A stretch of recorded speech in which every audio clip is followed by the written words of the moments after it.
Muy buenos días, les saluda la psicóloga Zaira Que Domínguez, encargada de la Unidad de Atención Psicosocial de la División Académica de Ciencias Agropecuarias. Y estamos en un espacio contigo, espacio para ti que nos escuchas amablemente y para compartir temáticas de interés para la vida diaria. Me complace de igual manera presentarles a la maestra Perla Karina López Ruiz, directora de programas estudiantiles, quien nos compartirá un mensaje a las y los asistentes. Bienvenida, maestra. Gracias, Zaira. Muy buenos días a todos. Sean bienvenidos nuevamente a un espacio contigo, como todos los viernes. Muchísimas gracias por su tiempo, por su espacio, a los profesores que se encuentran conectados, a nuestros invitados especiales, invitados externos y, por supuesto, a los estudiantes que son nuestra razón de ser. Quiero agradecer especialmente a nuestra querida amiga que hoy, el día de hoy va a presentar, Olivia. Muchísimas gracias por aceptar, por tu generosidad de tiempo, y esperemos que esta plática para todos los chicos sea realmente productiva. Muchísimas gracias y que lo disfruten. Buenos días. Gracias, maestra. A continuación les presento al equipo de los consultorios psicopedagógicos, dando la bienvenida a la psicóloga Gabriela Ávila Rodríguez, jefa de las unidades de atención psicosocial. Hola, bienvenidos y bienvenidas. Agradezco su preferencia y asistencia a la plática de hoy. A la psicóloga Guadalupe Isaí Herrera Campos, de la División Académica de Educación y Artes. Hola, ¿qué tal? Gracias por acompañarnos. La psicóloga Sara Patricia Gordillo Sánchez, de la División de Ciencias y Tecnologías de la Información y la División Académica de Ciencias Básicas. De igual manera, presento al psicólogo David de los Santos de Dios, de la División Académica de Ingeniería y Arquitectura. Muy buenas tardes, muchos saludos y espero que disfruten la plática. El psicólogo Daniel Sánchez Cruz, de la División Académica de Ciencias Sociales y Humanidades. Hola, ¿qué tal? Buenas tardes, bienvenidos, espero que todos disfruten. La psicóloga Virginia Ricardes de la Cruz, de la División Académica de Ciencias de la Salud. Buenas tardes, bienvenidos y que disfruten la plática. El psicólogo Freddy Orueta Arias, de la División Académica de Ciencias Biológicas. Hola, buenas tardes, un gusto que estén presentes. Saludos. Psicólogo Julián Sánchez Alcudia, de la División Académica Multidisciplinaria de Comalcalco. Hola, ¿qué tal? Buenas tardes, bienvenidas y bienvenidos. La psicóloga Gloria Guadalupe Rodríguez Chan, de la División Académica Multidisciplinaria de Los Ríos. Hola, ¿qué tal? Buenas tardes, bienvenidas y bienvenidos. Espero disfruten la charla. Muchas gracias. Y por último, quiero presentarles a nuestra ponente del día de hoy, la psicóloga Olivia Magaña Vázquez, quien nos comparte amablemente un tema de interés en estos tiempos que nos cuestionamos cómo salir avante ante la crisis sanitaria y sus repercusiones en diversos ámbitos. Y a continuación, le daré lectura resumida de su formación profesional. La Olivia Magaña Vázquez es maestra en psicología con énfasis clínico en la Universidad del Valle de México, Campus Villahermosa, obteniendo constancia de alto rendimiento académico en el 2008-2009. Es licenciada en Psicología por la Universidad del Valle de México, Campus Villahermosa, en el 2002-2006. Dentro de las actividades realizadas en la Universidad Juárez Autónoma de Tabasco, ha fungido como docente de la licenciatura en Ciencias de la Educación, en la División Académica de Educación y Artes. Ha sido conductora también del programa Consultorio 35 en TV UJAT. En el 2008 fue locutora titular del 107.3 FM Voz Universitaria y jefa del Departamento de Estudios de Género de la UJAT. En el 2007 al 2011 fue coordinadora de atención psicopedagógica de la UJAT y tiene diversos diplomados también en educación y género, impartido por la institución ya mencionada y la red de estudios de género de las ANUYES. De igual manera, también tiene el diplomado en formación docente universitaria, impartido por la misma institución. Entre otras actividades externas a la UJAT, fue también docente de la maestría y doctorado en pedagogía en la Universidad del Mundo Maya, Campus Villahermosa, en el 2016. Ha sido jefa de desarrollo organizacional a nivel corporativo también en Villahermosa, Mérida y Ciudad de México en la red corporativo. Fue también profesora tutora de la especialidad en medicina familiar de la Universidad Nacional Autónoma de México y se certificó como Cloud Client Service Dell Certification en Storage Solution Dell Certification en el 2016. tiene una certificación más en conocer norma 49 en diseño e impartición de cursos de capacitación a profesionales. Por favor, invitamos a apagar sus micrófonos y cámaras durante la conferencia. Podrán compartir sus preguntas y opiniones a la psicóloga durante el chat, misma que se darán lectura al final, y la lista de asistencia estará disponible en el chat 15 minutos antes de finalizar la charla. Por favor, escribir sus nombres completos en esta lista de asistencia en mayúsculas y minúsculas. Y sin más preámbulo, demos inicio a la conferencia de la maestra Olivia Magaña Vázquez, titulada su conferencia La incertidumbre como oportunidad. Bienvenida, maestra. Muchas gracias. Gracias a todos los que se conectaron. Pues es un placer estar aquí con ustedes. La verdad que, como escucharon, en alguna ocasión tuve la oportunidad de formar parte de este maravilloso equipo de consultorios psicopedagógicos, y pues muchísimas felicidades por el trabajo que están haciendo, ¿verdad? Déjenme ponerles la presentación que les quiero compartir. A ver, yo creo que mejor me ayuda el equipo a compartirla porque no sé qué estoy haciendo. Pero bueno, vamos a empezar.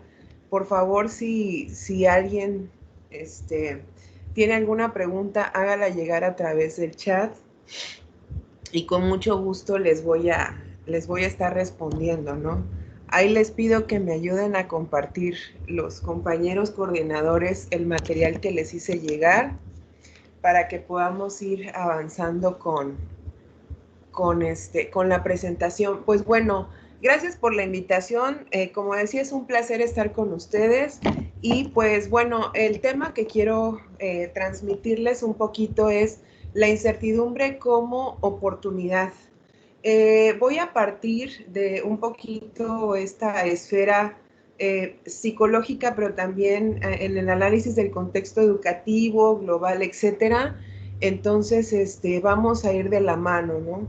Verdaderamente estamos viviendo un tiempo a nivel mundial en el que muchas cosas, ¿no? Y la idea de pensar en volver a la normalidad o la nueva normalidad, pues vamos a cuestionarla y a ponerla como un poquito entre paréntesis, ¿no? Entonces, hay muchas cosas que de alguna manera podemos rescatar que ya estaban como avistadas, ya estaban como anunciadas, pero nosotros como agentes de cambio es importante retomar y repensar. Fíjense ustedes que sabíamos que al entrar a este nuevo milenio nos íbamos a enfrentar como humanidad a una serie de transformaciones, pero realmente no sabíamos qué tan drásticas iban a ser estas transformaciones, a pesar de que aparentemente nos habíamos preparado para ellas. Realmente este año 2020 y toda esta oportunidad que se nos viene enfrente, pues realmente no la podemos dimensionar. Por eso es importante como poner en agenda y poner en la tarea tanto de la salud mental, de la salud pública, como de la educación, una serie de estrategias para que la comunidad universitaria y bueno, el público en general puedan asumir la incertidumbre como una oportunidad.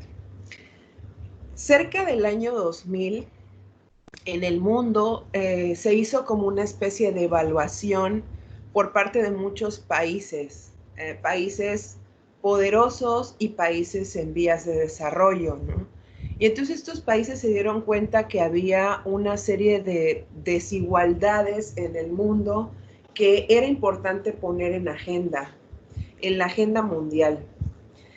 Sabemos, ¿verdad?, que para cerca del año 2000, los países se plantean una serie de objetivos, los famosos objetivos del milenio, y que estos objetivos, dentro de muchas cosas, lo que pretendían era garantizar el igual acceso de las personas a oportunidades, ¿no? Una serie de oportunidades que les permitieran, pues bueno, ¿no?, avanzar.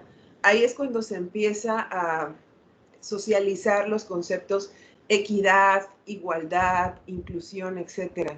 nos damos cuenta que en el discurso, aparentemente, pues todas las personas tenían derecho a ciertas oportunidades. Aparentemente en el derecho todos podíamos tener acceso a oportunidades, pero realmente en la realidad no estábamos siendo suficientemente justos como para que todos pudieran acceder a cuestiones de salud, cuestiones tan básicas como la alimentación, como la educación, etcétera. Entonces, a pesar de que teníamos muchos años de derechos universales, realmente no estábamos como logrando el objetivo de que cada vez más personas accedieran a una calidad de vida, ¿no? Que pudieran los países garantizar una calidad de vida. Entonces, en función de esto se plantearon muchos objetivos del milenio, pero para el tema que nos interesa a nosotros, en materia de educación y de salud, en materia de convivencia, pues nos encontramos con que habían retos, ¿no? Habían desafíos que asimilar. Estos objetivos, los países se comprometen a cumplirlos, a ponerlos en sus planes nacionales de desarrollo, y pues bueno, empieza a avanzar un nuevo milenio, que es en el que estamos, ¿no? El año 2000, y empiezan a suceder cosas interesantes. Para el año 2010 y hacia el 2012, los países empiezan a hacer reuniones internacionales en donde revisan, ¿verdad?, el alcance de estos objetivos, qué tan eficientes han sido los países, qué tan comprometidos están y qué tanto el discurso políticamente correcto está bajando a la realidad de las personas. Y allí es cuando nos encontramos, especialmente para educación y para salud, que yo quiero enfocarlo también en salud, nos encontramos con que hay una serie de situaciones que siguen permeando el desarrollo de los países, ¿no? Y el acceso de las personas a una vida de calidad. En ese sentido, en materia de educación, se identificaron megatendencias, es decir, cómo a nivel mundial, a nivel global, se está comportando la educación en el mundo. Pero aquí tenemos que hacer como una acotación. La educación en el mundo no solamente es una educación formal, es una educación en la escuela, sino también la educación en el mundo permea todas los sectores de la vida humana, la educación en la empresa, la educación de la escuela, la educación en la familia, la educación en el trabajo. O sea, ellos se dieron cuenta que había un gran movimiento en todo el mundo que estaba transformando la realidad de la educación y que estaba, por supuesto, permeando todo el escenario humano, toda la convivencia humana. Y estas megatendencias, que es de donde quiero partir para plantear la postura de que la incertidumbre es una oportunidad y que estamos en un tiempo sumamente difícil, pero finalmente una gran oportunidad para reaprender, para desaprender, para generar nuevos hábitos y para asumir retos que verdaderamente construyan en nosotros una nueva visión del mundo, no una nueva normalidad, porque esta palabra normalidad o normalizar implica hacer lo que todo mundo hace, ¿no? ¿Qué es lo normal? Lo que todo mundo hace. Pero si todo mundo se pone en riesgo, entonces hay que normalizar el riesgo. A mí me gusta más plantear el hecho de una nueva realidad, a tomar nuevas decisiones, asumir la oportunidad como algo, como un compromiso personal, pero no normalizar lo que para todo mundo es normal, porque partimos de la idea de que, número uno, somos individuos, y número dos, somos una comunidad que estamos apostando por un mejor futuro. Estamos apostando por la educación, por la salud y por todo lo que tenemos que apostar realmente. Entonces, una de las megatendencias que se identificaron en ese momento fue son tres, ¿no? Una, la masificación de la información. 2, la globalización económica. Y 3, la conservación ambiental. Esta charla, la incertidumbre como oportunidad, tiene que ver precisamente con un análisis de estas tres que aterrice finalmente a tu realidad, tú que me estás escuchando, que me estás viendo, y que, bueno, que te permite a ti como hacer un mapa estratégico de hacia dónde tienes o hacia dónde puedes caminar en esta nueva realidad, en este mapa de oportunidades que te vas a plantear. Ese es mi deseo y esa es mi propuesta. Bueno, la primera megatendencia que identificamos es la masificación de la información. Ante la crisis mundial y ante toda la situación que vivimos desde principios de este año 2020, nos encontramos con que las personas poseíamos una gran cantidad de información. Podíamos tener acceso a cualquier cantidad de información a través de dispositivos electrónicos, redes sociales, plataformas, páginas, etc. Y bueno, finalmente, cuando se nos viene una situación que se nos sale de control, que ya se nos había anunciado, o que se nos estaba anunciando a través de los medios, realmente nuestra respuesta no fue del calibre de la cantidad de información que teníamos. La masificación de la información es un fenómeno bastante interesante de estudiar, porque a estas alturas todas las personas o una gran cantidad de personas tienen acceso a la información, tienen acceso a Internet, tienen acceso a medios de comunicación, tienen acceso a dispositivos móviles, etc. Pero realmente acceder a contenidos digitales, acceder a información, se vuelve una gran masa que no redunda en acciones o estrategias para utilizar esa información a nuestro favor. Por ejemplo, todas las personas sabíamos que estaba sucediendo algo en un lugar lejano del mundo. Sin embargo, esto no redundaba en que tomáramos acciones o que tomáramos ciertas decisiones o cambiáramos nuestros hábitos. Lo primero que nos encontramos en esta masificación de la información es que la primera respuesta a nivel mundial fue el pánico. Las personas hacían compras de pánico, tenían comportamientos de pánico, pero no tenían comportamientos estratégicos.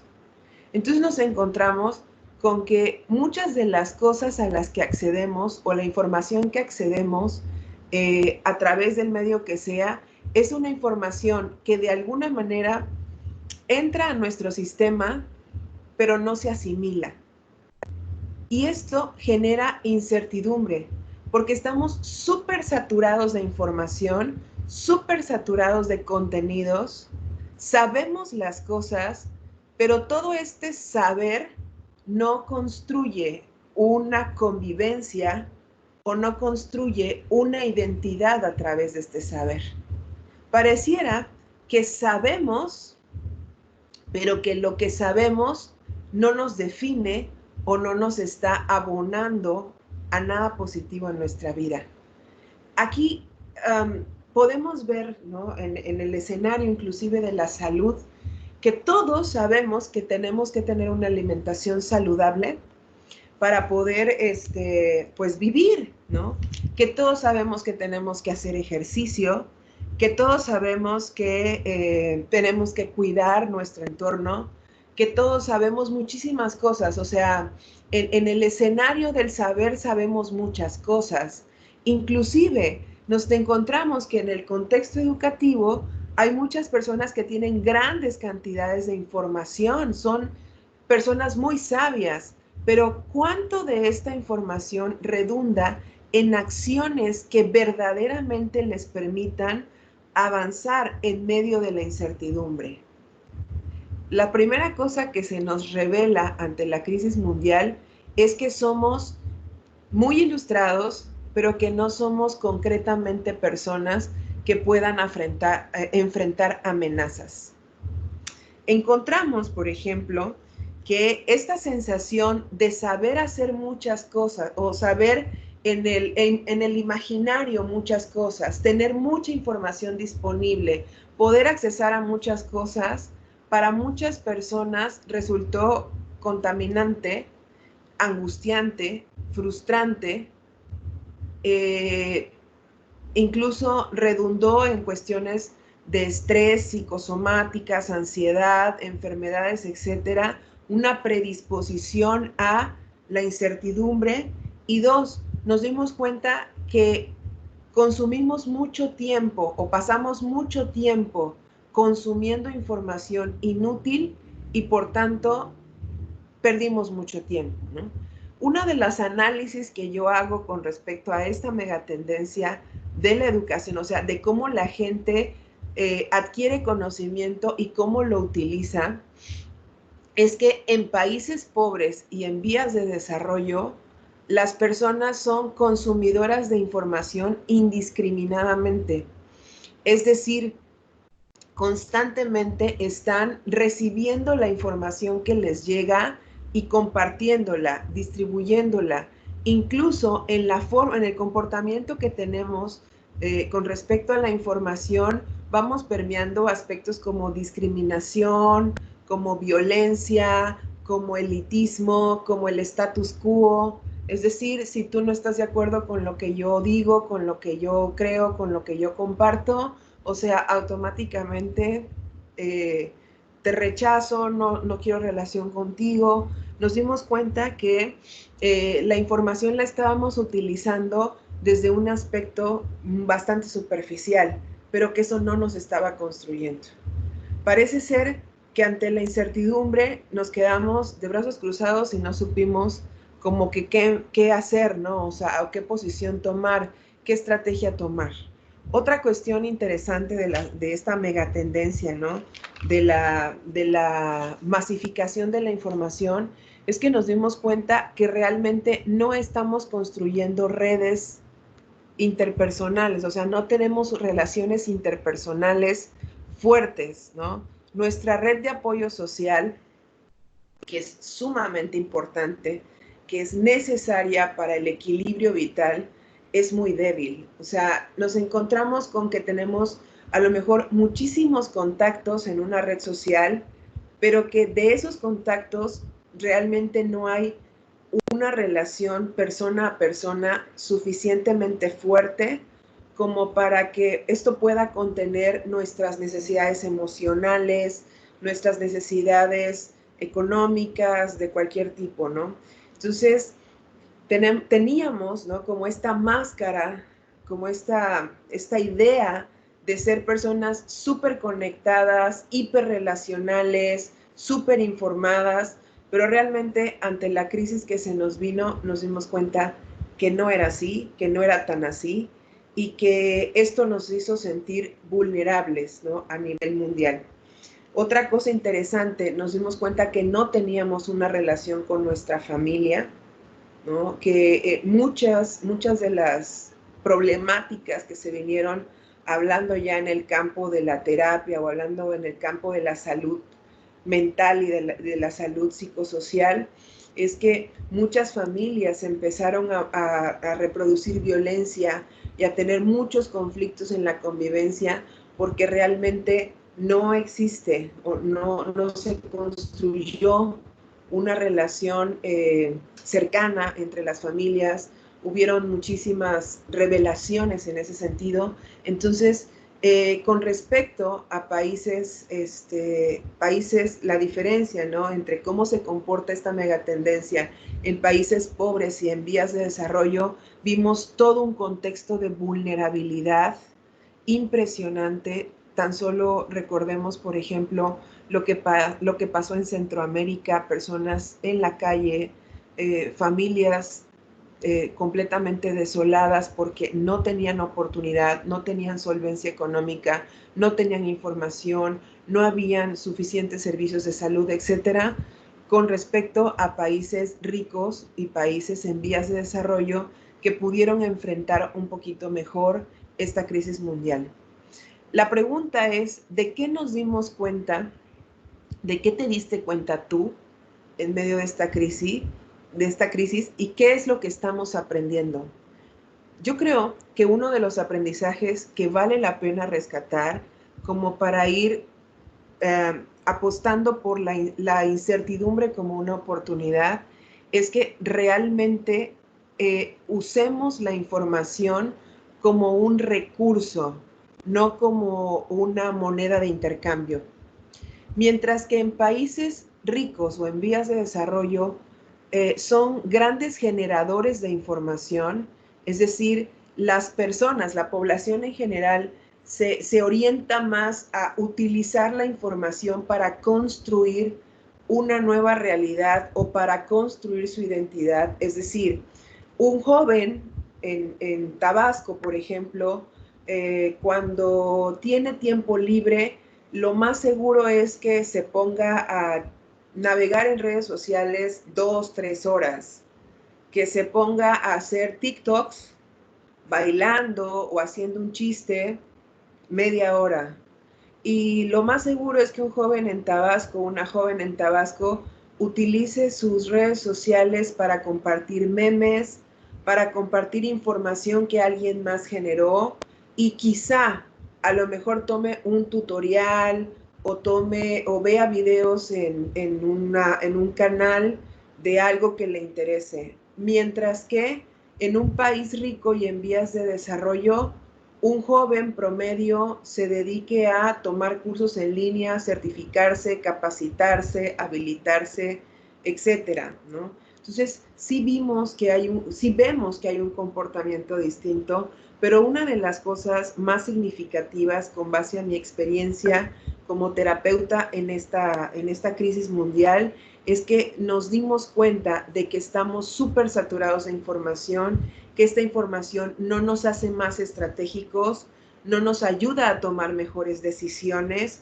sino nos hace normalizar el riesgo, nos hace normalizar la exposición, nos hace vulnerables y no nos ayuda a construir una identidad como población, como estudiantes, como individuos, que, bueno, nos haga sentir más seguro de en qué lugar estamos parados.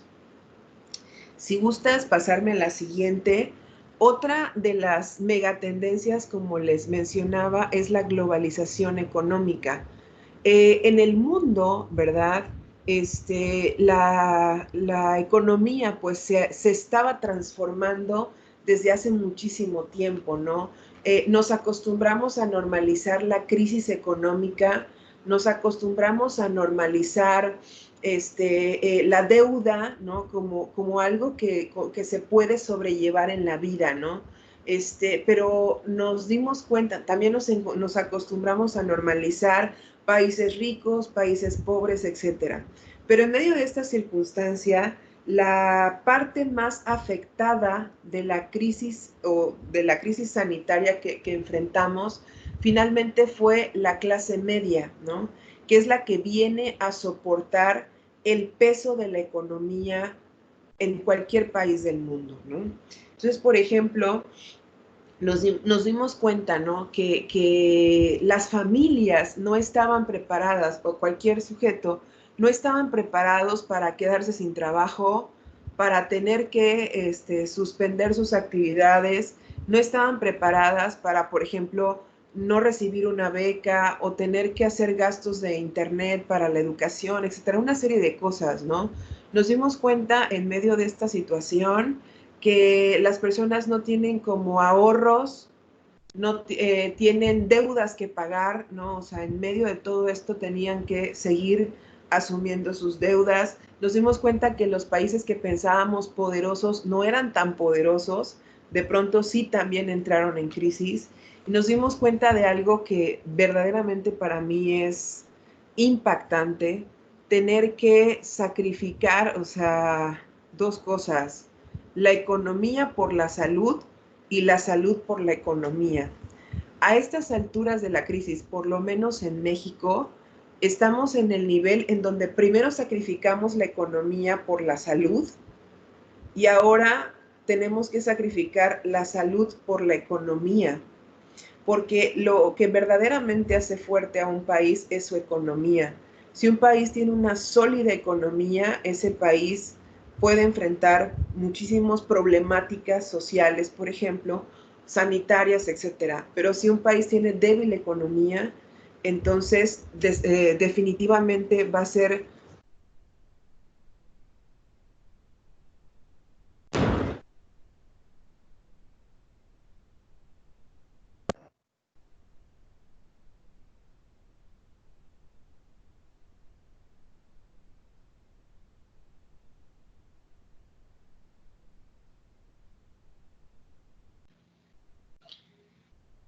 Esperemos unos minutos. Hay una falla técnica, pero esperemos un momentito. Gracias.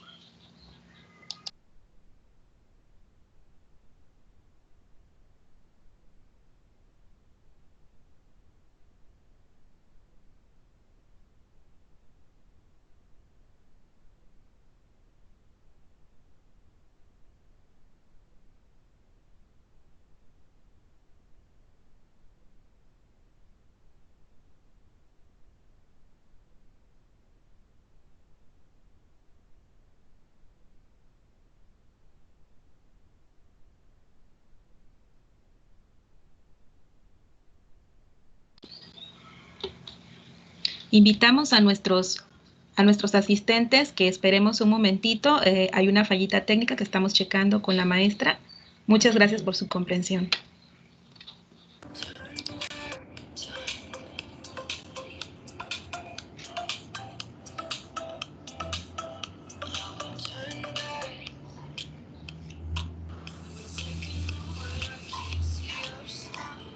Hola. Hola, hola. Sí, aquí estamos, maestra. Sí, perdón, no sé qué pasó, como que se tomó un break esta computadora. Ahorita ya encendí mi cámara. ¿Ya me ven? No, aún no le vemos, maestra. Ah, bueno, ahorita a ver, ahí estoy. Ya. Hola, ya me vi, perdón. Estaba yo emocionada hablando y de pronto se me cortó esta cosa, pero ya estoy aquí de nuevo. Entonces decía, ¿no? Que nos dimos cuenta y ahorita estamos como en esa fase, ¿no? De tener que sacrificar la salud por la economía, ¿no? Entonces, si quieres, psicólogo Freddy, dale clic ahí a la presentación, ¿no? Otra cosa que vimos, ¿no? Es que bueno, realmente es una oportunidad y es algo que me gusta mucho. Las personas tuvieron que transformar como esa ideología, ¿no? De cómo sostener a mi familia, ¿no? Cómo mantener, ¿no? La economía de mi casa. Entonces, otra cosa que se nos reveló es que todo mundo empezó como a vender, ¿no? Como a vender cosas, pero realmente, a pesar de que tenemos muchos años de una cultura del emprendimiento y muchísimas oportunidades de emprender, seguimos siendo una cultura de emergente, o sea, una cultura de dar respuestas inmediatas, de dar respuestas emergentes, poco planeadas, poco estratégicas, ¿no? O sea, no tenemos como profesionales, no tenemos como país o como cultura el emprendimiento como un estilo de vida, ¿no? Tenemos, por ejemplo, que cuando una persona apuesta por la educación, apuesta por la salud, apuesta por un plan de vida, es mucho más fácil que pueda acceder a mejores oportunidades. Pero si seguimos descartando el hecho de que la economía se ha transformado, el hecho de que es necesario cultivarnos en materia económica, ahorrar, planear, establecer estrategias para enfrentar la crisis a nivel mundial, pues vamos a seguir expuestos, ¿no? A esta necesidad de ser, pues rescatados, ¿no? Siempre por los gobiernos, siempre rescatados por esta ideología o normalizar esta ideología de que somos vulnerables, ¿no? De que necesitamos de la ayuda de otros, o sea, no tenemos como familias un proyecto de vida económico, ¿no? Un proyecto patrimonial, y esto incrementa la incertidumbre, ¿no?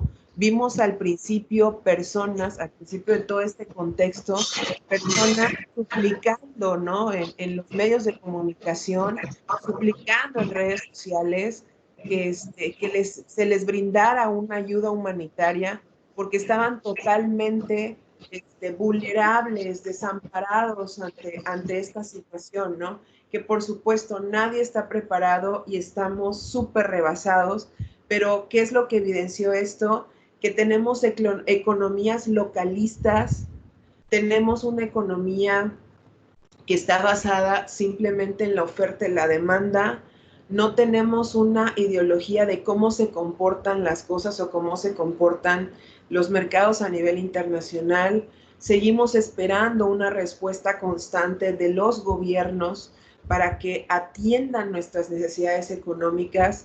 Seguimos siendo personas y familias sumamente endeudados, que no piensan en el ahorro, que no piensan en la inversión en salud. Muchas personas no apuestan por un seguro de vida, no apuestan por servicios médicos que pudieran ser de calidad, ¿no? Entonces, todo esto incrementó la incertidumbre, incrementó la inseguridad y reveló, ¿no?, que a pesar de que hay muchísimas oportunidades o de acceso o estrategias que se pueden implementar para emprender y para generar un plan económico que verdaderamente nos ayude a construir un futuro posible y deseable, una nueva realidad, no estábamos preparados y el grueso de la población no está preparado, vive al día, vive esta cultura de la satisfacción de necesidades un tanto hedonistas, es decir, esta cultura del gasto, pero no del ahorro. Y bueno, esta cultura, ¿no?, que es algo que yo vi mucho en redes sociales, en internet, ¿no?, esta cultura de la apariencia, del consumismo, ¿no? Ahí habían por ahí memes, ¿no?, que estaban estereotipando a la familia, a la típica familia mexicana, ¿no?, que prefiere celebrar comiendo pizzas y exponiendo su salud, o prefiere decir no existe la crisis mundial, la crisis sanitaria, esto es un invento del gobierno, y finalmente acaban totalmente expuestos, contaminados, y bueno, quienes vienen a cargar el peso, ¿no?, de toda esta idiosincrasia y toda esta ideología, pues finalmente, como decía, es la clase media quienes tienen que pagar impuestos. Vemos que en medio de toda esta situación se graban nuevos impuestos, se vienen una situación, una serie de cobros, etcétera. Entonces, la globalización económica como ese fenómeno, ¿no?, de la transformación de la economía, el intercambio monetario, y darnos cuenta que las potencias mundiales no son tan potentes como creíamos, se vuelve algo que también es una oportunidad, ¿no? Es una oportunidad. Vemos que no hay liquidez, ¿no?, ni en los países y por supuesto ni en las familias. Entonces, la incertidumbre económica se vuelve una oportunidad para que replanteemos y repensemos qué es lo que estamos haciendo con nuestras finanzas. Por ejemplo, hablando en el caso de los estudiantes universitarios, muchos acceden a becas, pero realmente las becas no son un recurso o una aportación que les permita, por ejemplo, ahorrar para su titulación, emprender un negocio. O sea, no es lo mismo vender cosas que emprender un negocio. El emprendimiento es algo que implica hacer un plan de negocios, conocer tu mercado, la diversidad de tu mercado, saber qué estrategias tienes que implementar para llegar a un punto de equilibrio y una serie de cosas. Pero lo mismo pasa, o sea, esto visto desde el ámbito educativo, pues tiene como este enfoque. Pero si lo vemos, por ejemplo, en el ámbito de la salud, muchas veces estamos haciendo como transacciones, vamos a pensar en el ámbito de la salud mental, estamos haciendo como transacciones, vendiendo o otorgando cosas de nosotros mismos, de nuestra persona, nuestra identidad, nuestra psique, a personas simple y sencillamente como para recibir, ¿no?, una serie de tratos, convencionalismos, estatus, pero realmente no estamos emprendiendo. Vuelvo a lo que mencionaba hace un momento.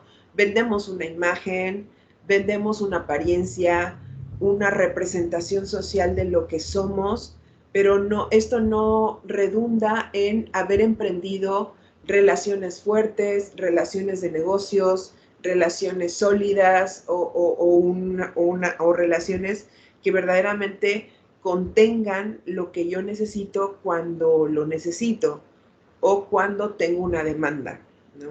Una demanda personal, ¿no? Y bueno, seguimos entonces. Finalmente, la última megatendencia es la conservación ambiental. Y vemos, ¿no?, que en materia de conservación ambiental no me refiero a plantitas o animales, sino nos dimos cuenta que nuestra atmósfera, o sea, nuestro entorno en donde nosotros estamos, está súper saturado de distorsiones cognitivas, es decir, una mala comunicación, emociones negativas, hábitos dañinos, creencias irracionales y una nula administración de nuestro tiempo. Es decir, realmente vivimos, aquí tengo mis notas, por eso las estoy leyendo para ser más concreta y poder aprovechar bien el tiempo. Realmente vivimos la fantasía o la idea de que siempre podremos hacerlo mañana, ¿no? O sea, nos dimos cuenta que en nuestro ambiente o en nuestra atmósfera, tanto estudiantes como en población en general, siempre estamos procrastinando, ¿no? Siempre estamos permitiendo que en nuestro ambiente, que en nuestro entorno haya cosas que posiblemente mañana podamos eliminar, ¿no? Como decía, distorsiones cognitivas, es decir, la idea de que yo estoy bien, de que todo está bajo control, de que yo tengo el poder de mantenerme estable, en equilibrio, y de que no hay aspectos en mi entorno o factores en mi entorno que pudieran ponerme en riesgo, ¿no? La idea de estar centrado en el pasado o en el presente, pero no construyendo el futuro. Otra cosa que nos dimos cuenta es que siempre, como que en general tendemos a estar o enfocados o sobreenfocados en el presente o enfocados en el pasado, y entonces constantemente estamos forcluyendo, es decir, trayendo del pasado cosas que no nos quedaron claras o que no nos quedaron resueltas, ¿no? Entonces, un discurso constante, por ejemplo, en mi consulta, era que en medio de esta circunstancia venían como aspectos frustrantes o eventos frustrantes del pasado, y era como el constante detonador de conflictos en las familias. Si no estuviéramos bajo un riesgo inminente, no habríamos empezado a hacer las cosas de manera diferente, ¿no? Estamos estancados, ¿no? O vivimos en la inercia, no por la iniciativa, ¿no? Estamos, como decía, en cuanto a conservación ambiental, tan enfocados en lo que tenemos que hacer o creemos que tenemos que hacer, lo que es urgente de hacer, que nos dimos cuenta que realmente no estábamos tomando iniciativa o un paso a la acción para construir un futuro posible y deseable. Bueno, vamos a avanzar a la siguiente. Entonces, después de darnos cuenta de todo esto, ¿hacia dónde vamos? Bueno, nos vamos hacia identificar entonces cuál es nuestro argumento emocional. Es decir, ambas experiencias son totalmente naturales y necesarias para la sobrevivencia, ¿no? La diferencia estriba en el argumento, es decir, la incertidumbre y el miedo, ¿no? Son como las dos experiencias que nos encontramos en medio de todo eso, ¿no? ¿qué es lo que yo experimenté? O sea, es una pregunta para que tú te autoanalices. ¿Experimenté miedo o experimenté incertidumbre? Pero bueno, aquí la postura es que ambas son necesarias. El miedo nos permite adaptarnos, nos permite intuir que estamos en riesgo y adaptarnos, pensar, actuar para protegernos. El miedo argumenta nuestras emociones y nos reduce a seres emocionales atrapados en la experiencia sensible, ¿no? O sea, en lo que estoy percibiendo a través de mis sentidos. Es decir, la persona solo puede asimilar la realidad con base a lo que perciben sus sentidos. Entonces, cuando una persona tiene miedo, solamente está ahí como registrando la experiencia, pero difícilmente pueda dar una respuesta, o sea, un pensamiento que no sea emocional, solamente va a estar reaccionando, ¿no? En tanto que la incertidumbre hace referencia a un nivel intelectual, es decir, cuando yo no tengo una certeza, cuando no sé qué va a pasar, empiezo a pensar, empiezo a imaginar el futuro, ¿no? Y no es algo a lo que esté muy acostumbrado, pero es un buen ejercicio. Entonces, implica sí y solo sí procesos como la imaginación, la creatividad y la acción. Entonces, experimentar miedo es natural, pero es una experiencia emocional, y experimentar incertidumbre es una experiencia racional. Lo único que cambia es el argumento emocional. Es decir, ¿por qué tú vas a justificar, por qué tú vas a decidir sobre qué plataforma tú vas a actuar?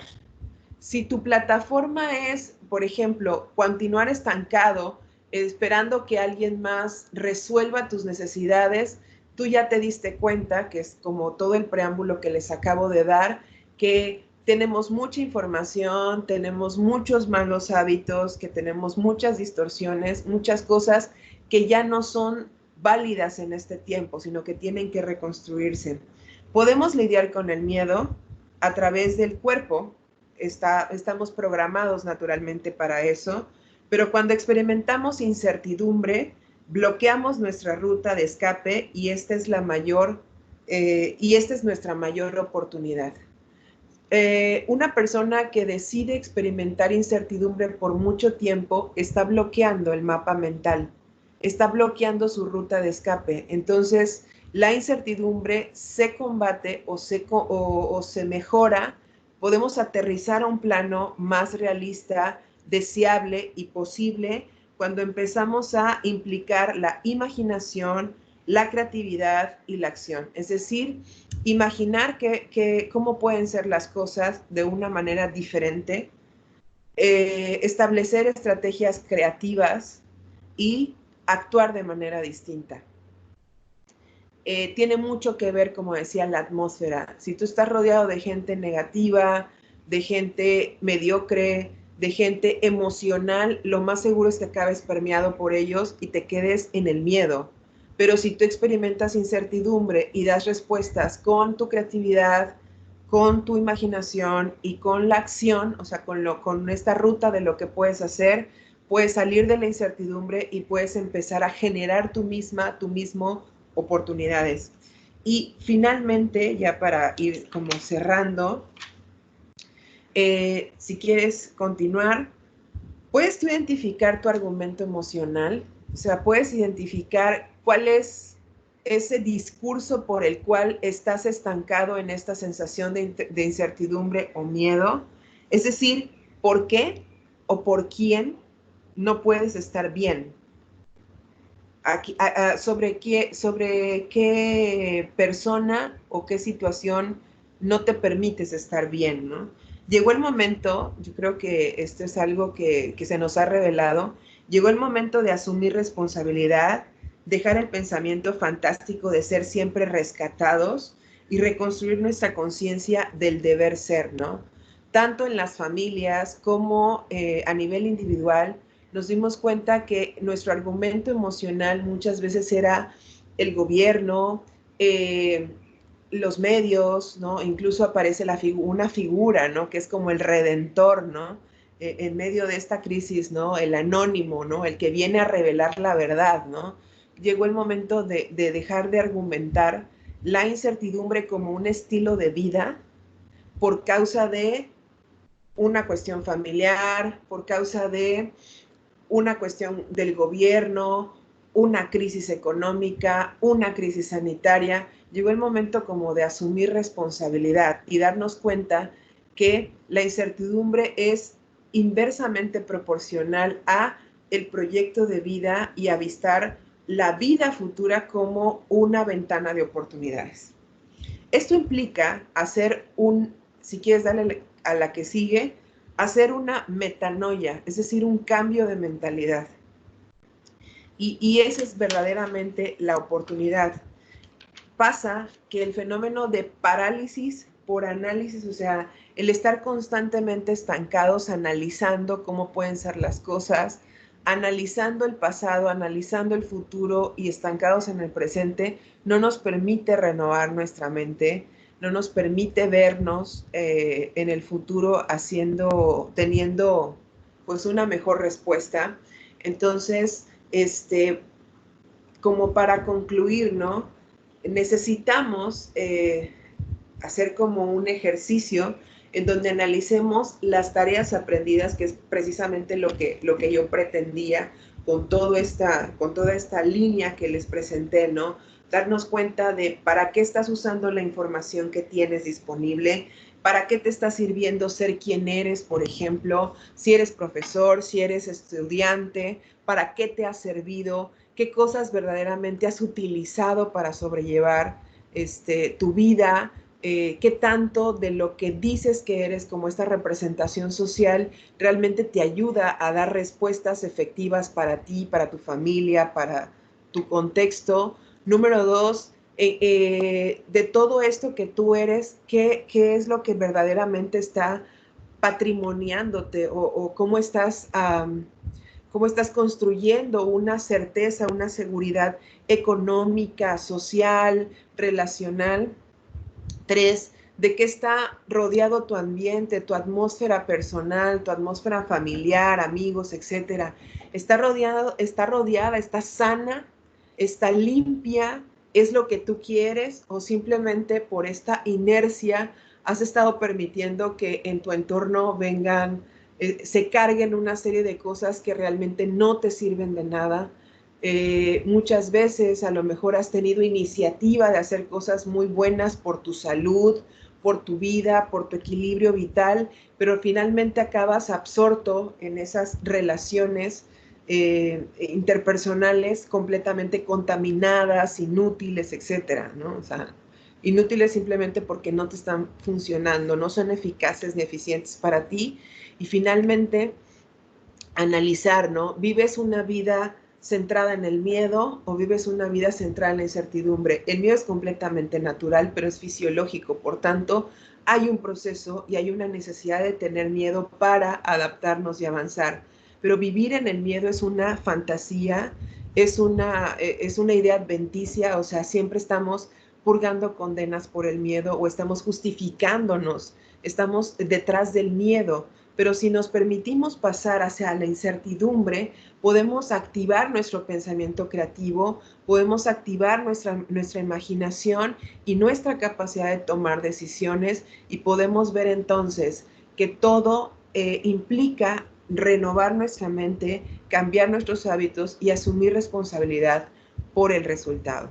Pues esto fue la incertidumbre como oportunidad. Y ahora, si quieres, psicóloga Zaira, podemos pasar a preguntas y respuestas de las personas que se conectaron. Sí, claro que sí, mi estimada Olivia. ¿Sí? Sí, muchas gracias por su conferencia. Aquí la psicóloga Vicky va a dar lectura del chat. Vicky, psicóloga Vicky. Claro. Sí. Hay una pregunta que nos hace Claudia, y cómo normalizar el miedo ante esta pandemia, porque habla como el miedo, incertidumbre de salir, le genera mucha ansiedad. Claro. Normalizamos el miedo, en primer lugar, porque estamos sobreestimulados, pendientes, ¿no? De lo que dicen las noticias, pendientes de lo que dice la vecina, pendientes de las creencias e ideologías que tiene mi mamá, mi papá, etcétera. Entonces, todo eso se va volviendo parte de mi entorno y termino aceptándolo, porque si yo pensara de manera diferente, a lo mejor estaría sola contra toda esta realidad, ¿no? Una de las cosas que normalizamos al principio de toda esta crisis es que todos estábamos en riesgo y todos estábamos expuestos, pero fue como una curva de aprendizaje. Fuimos aprendiendo a sentir miedo y luego vino esta situación de, ok, tengo miedo, pero tengo que adaptarme, ¿no? Si se dan cuenta, primero nos decían, todos nos vamos a contagiar, realmente nadie tenía suficiente información a ningún nivel, ¿no? Como para decir, entonces, ¿qué justificación había para pensar que todos íbamos a acabar contagiados, expuestos, mal? Ninguna, ¿no? Pero fue como una curva de aprendizaje. Luego dijimos, bueno, vamos a ponernos la mascarilla y con esto vamos a estar seguros. Vamos a lavarnos las manos y con esto vamos a estar seguros. Vamos a limpiar. Realmente nos damos cuenta que eso fue como ir normalizando el miedo.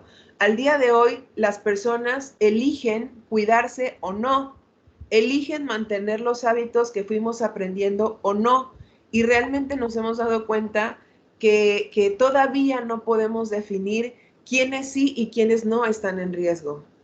Nos dimos cuenta que cambiar nuestros hábitos alimenticios era necesario para minimizar el riesgo. Entonces, para responder a Claudia, el miedo y la ansiedad las teníamos que experimentar en el cuerpo, pero ahora es el tiempo de pasar de esta experiencia emocional, ¿no?, que nos atrapa, a una experiencia más racional en donde nos concretamos a lo que hemos aprendido. ¿Qué hemos aprendido? Que tenemos la capacidad de estar seguros, que tenemos la capacidad de estar bien. ¿Qué implica? Hacer lo correspondiente, cuidarnos, tomar nuestras medidas y pensar, como les decía, creatividad, decisión y oportunidad, ¿no?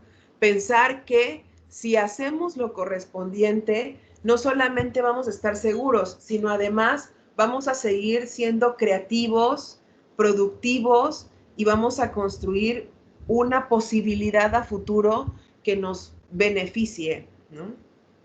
Claro que sí, y también hay comentarios precisamente de que pues obviamente la información, todo esto nos abruma de conocimientos y pues obviamente como la cuestión que a veces decimos mala o buena información, también vamos creando los sentimientos negativos, ¿no? Y bueno, hay bastantes o hay algunas que dan agradecimiento a la plática, que todo estuvo excelente. Y bueno, también buscaban esta parte de expresar. Muchísimas gracias a las personas que nos están compartiendo y le cedemos la palabra a la psicóloga Zaira.